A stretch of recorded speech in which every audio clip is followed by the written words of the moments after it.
Hello, on the screen is a summary of what I will go over in this video. Make sure to watch to the end so you don't miss anything.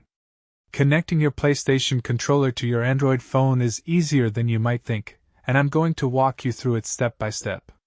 Step 1. First, you'll need to make sure your Android phone has Bluetooth capability, which almost every modern phone does.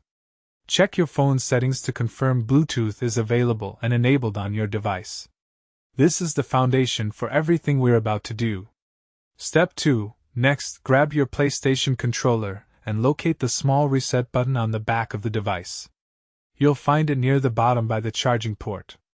Press this reset button for about 3 to 5 seconds using a small tool like a paperclip or pen tip. This puts your controller into pairing mode. Step 3. Now open your Android phone's Bluetooth settings and look for available devices. You should see your PlayStation controller appear in the list with a name like wireless controller or similar. Tap on it to start the pairing process and wait for the connection to establish. Step 4. Once paired, test the connection by opening a compatible game or app on your Android phone. Many games support gamepad controls now, so you can verify that all buttons are responding correctly.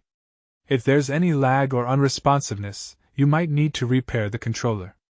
Step 5. Finally, keep your controller charged and stored properly when not in use.